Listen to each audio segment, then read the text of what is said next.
सभी छात्र छात्राओं को नमस्कार। जैसा कि पिछले वीडियो में आप लोगों ने ऑक्सीकरण या उपचयन के दैनिक जीवन में अनुप्रयोग के बारे में समझा था, आज उसी के आगे हम लोग NCERT में पाठ्य निहित प्रश्न को पढ़ेंगे। तो इसमें आपका होगा पहला प्रश्न, जब लोहे की कील को कॉपर सल्फेट के विलयन में डुबोया जाता है तो विलयन का रंग क्यों बदल जाता है। हमारा प्रश्न है, जब लोहे की कील को कॉपर सल्फेट के विलयन में डुबोया जाता है तो विलयन का रंग क्यों बदल जाता है। तो इसका उत्तर होगा कि लोहे की कील को कॉपर सल्फेट में डुबोने पर आयरन सल्फेट का विलयन प्राप्त होता है और कॉपर अलग हो जाता है। तो इसलिए लोहे की कील को कॉपर सल्फेट के विलयन में डुबोने पर विलयन का रंग बदल जाता है। कॉपर सल्फेट का नीला विलयन होता है। जैसे ही नीले विलयन में लोहे की छड़ डालते हैं, नीला रंग धीरे धीरे गायब हो जाता है।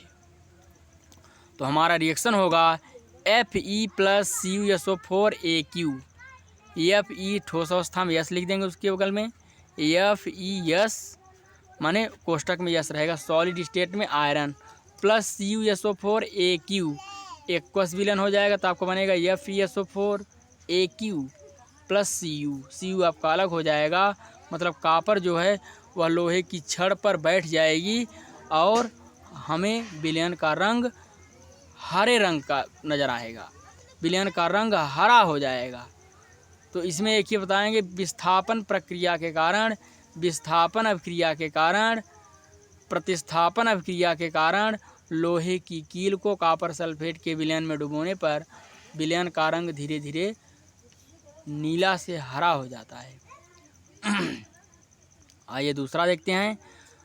क्वेश्चन नंबर 2, क्रियाकलाप 1.10 से भिन्न द्विविस्थापन अभिक्रिया का एक उदाहरण दीजिए। क्रियाकलाप 1.10 देखते हैं कहाँ है। तो क्रियाकलाप 1.10,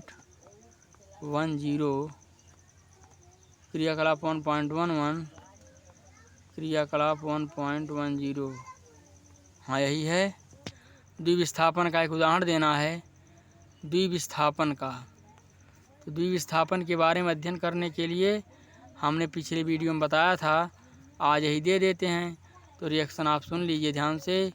इसमें होगा क्या, इसमें आपका लिखेंगे कि ZnCl2 plus H2SO4, ZnCl2 plus H2SO4, तीर के आगे ZnSO4 प्लस 2HCl। तो ये मेरा उदाहरण है भिन्न द्विविस्थापन अभिक्रिया, माने 1.10 में जो आपका एग्जाम्पल दिया है उससे भिन्न आपका द्विविस्थापन अभिक्रिया का एक उदाहरण वहाँ लिखा जाएगा। तो आपका हो जाएगा रिएक्शन में ZnCl2 प्लस H2SO4, तीर के आगे ZnSO4 प्लस Cu। तो ZnSO4 बन गया आपका और प्लस 2HCl आपका निकल गया, माने ZnCl2 प्लस H2SO4, तीर के आगे ZnSO4 प्लस 2HCl। उसी तरह आप जानते भी हैं कि जब हाइड्रोक्लोरिक अम्ल को सोडियम हाइड्रोक्साइड के विलयन में डालते हैं तो सोडियम क्लोराइड बनता है और जल बनता है, माने HCl प्लस NaOH, तीर के आगे NaCl प्लस H2O। तो यह भी आपका द्विविस्थापन अभिक्रिया का ही एक उदाहरण है। हमने बताया था कि चाहे आयनीकरण अभिक्रिया हो, आयनीकरण अभिक्रिया हो, या बताया था कि विद्युत अपघटन अभिक्रिया हो, या आपका अवक्षेपण अभिक्रिया हो, या उदासीनीकरण अभिक्रिया हो, तो तमाम रिएक्शनों में ये द्विविस्थापन अभिक्रिया आते हैं। है तीसरा क्वेश्चन देखते हैं, निम्न अभिक्रियाओं में उपचयित तथा अपचयित पदार्थों की पहचान कीजिए। तो अपचयित पदार्थ कौन है, उपचयित पदार्थ कौन है, पहचान करना है। अपचयित, उपचयित, 4Na प्लस O2 G, तीर के आगे 2Na2O, 2Na2O, माने सोडियम को ऑक्सीजन के साथ माने मिलाए या सोडियम ऑक्सीजन के साथ संपर्क किया तो बनाया सोडियम ऑक्साइड। तो यहाँ सोडियम का क्या हो रहा है, उपचयित होने वाला पदार्थ कौन है, सोडियम है। सोडियम का यहाँ ऑक्सीकरण हो रहा है। इसी को उपचयित पदार्थ मतलब पता लगाना है, जिस पदार्थ का ऑक्सीकरण हो उसी को हम उपचयित पदार्थ कहेंगे। तो अन्य आपका उपचयित पदार्थ हो जाएगा और ऑक्सीजन आपका अपचयित पदार्थ हो जाएगा। उसी तरह CuO + H2 है, तो CuO का यहाँ क्या हो रहा है, CuO का यहाँ अपचयन हो रहा है।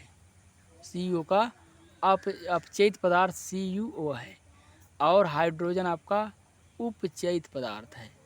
तो हाइड्रोजन उपचयित और CuO अपचयित पदार्थ है, क्योंकि CuO का अपचयन हो रहा है, हाइड्रोजन का ऑक्सीकरण हो रहा है। तो जिसका ऑक्सीकरण होता है उसे उपचयित पदार्थ कहते हैं और जिसका अपचयन होता है उसे अपचयित पदार्थ कहते हैं। तो यही आपका है, इसको हम देख लेंगे। इसमें कन्फ्यूजन हो तो मैं फिर एक बार क्लियर करके बता दूंगा कौन सा उपचयन है कौन सा अपचयन है बाकायदे ढंग से, क्योंकि उपचयित होने वाला पदार्थ अपचयित होने वाला पदार्थ बहुत ही इम्पोर्टेंट होते हैं। तो उपचयित पदार्थ माने ऑक्सीकरण वाला और अपचयित पदार्थ मतलब जिसका अपचयन हो। तो अपचयित पदार्थ उपचयित पदार्थ इसमें आप समझ लीजिए ध्यान से, सोडियम आपका हो जाएगा उपचयित पदार्थ, ऑक्सीजन अपचयित पदार्थ पहले रिएक्शन में, दूसरे में CuO उपचयित पदार्थ और हाइड्रोजन अपचयित पदार्थ। बहुत बहुत धन्यवाद। इसमें किसी प्रकार कोई दिक्कत हो समस्या हो तो कमेंट के माध्यम से अवगत कराइए और अपने संदेह को क्लियर कीजिए। आने वाले वीडियो में आप देखेंगे कि पहला पार्ट ख़त्म हो चुका, अब हम लोग थोड़ा सा सामान्य ज्ञान देखेंगे इसी का, माने पूरा समग्र अध्ययन करेंगे पहले पार्ट का। उसके बाद हम लोग NCERT में बेस्ड क्वेश्चन देखेंगे। NCERT में ये कितने क्वेश्चन हैं उसको एक एक करके धीरे धीरे हमें देखते जाना है। जय हिंद जय भारत।